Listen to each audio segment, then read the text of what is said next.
And I wonder, as a mom, right, who studies these issues, thinks so hard about these issues, when those your two sons were going through school, what were your concerns or your hopes Mm. for what they were learning about themselves, Yeah. specifically as young Black men, but about race? How were Hmm. you thinking Hmm. about that? Yeah. One experience in particular stands out. And so I went to graduate school in Madison, Wisconsin. Um, and, Madison was the site of a lot of kind of progressive organizing, and people see it as a ultra liberal city. And my son, my oldest son, was in fifth grade, and I had bought him a set of Black history books. So he had um, Carter G. Woodson, and he had Oprah Winfrey, and it's like a set of who's who of Black people, right? Um, and so he brought one of his books to school, and I don't remember what it was, but he brought a book to school. There was a month, you would get a book every month, and he brought it to school. It was probably October or something, and and he brought this book to school, and he said to his teacher, "Can we use this book in February when we celebrate Black History Month?" This was October. He was in fifth grade, and he had this book, and he said, Can she, the teacher, this was in probably 1998 or 1999, and in Madison, Wisconsin. And she said, "What is Black History Month? I've never heard of that." And so on one hand, people are outdone. How could that, oh my God, how could she not have heard about Black History Month?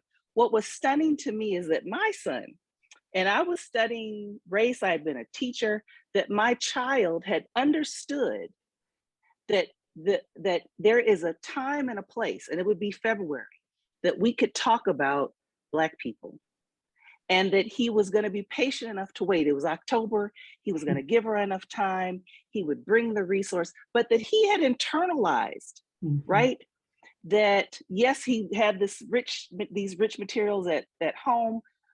But there was a time and a space at school, and let me prep her, and I'll bring it. That there was no expectation that the teacher would have materials, that he would go to her and ask her to bring in and research, and that he would take the responsibility. And I was like, this to me was kind of the essence of what public education is like for kids of color, right? That they understand that their experiences aren't a part of the official curriculum, and that they can't ask or expect that their teachers will include it, that it would be their responsibility to find materials and to wait at the appropriate time Mhm. to learn about themselves. And it would only be during the month that it is sanctioned. And so that was so profound for me. And in some ways, was it was always, because most of my experiences, the inspiration for studying race was because I had been a teacher in New Orleans and just witnessed just the kind of systemic inequities around funding and curriculum, but that my own child had had internalized this kind of second class, really this second class citizenship, that it was okay to wait. Um, and that the teacher there was no responsibility on her part to do this, but that he would ask for permission. Mhm. And he was kind of outraged that she was like, "Mom, how could she not know?" And I was just stunned that my son had accepted that. I'll just wait. I'll wait until February, and I'll bring her the materials. Um, and what he did, with his 11-year-old self, was organize his friends. There were other Black boys, and they were just as outraged. And we had a parent who was very active, um, a community parent. He was active in the community, and he agitated for and got a recognition of Black History Month. And so that was a small victory, but it was still that, well, we'll just wait until February. That this wasn't a part in liberal Madison, Wisconsin. In Mhm. 19, I tell people 1998, not 1888, right?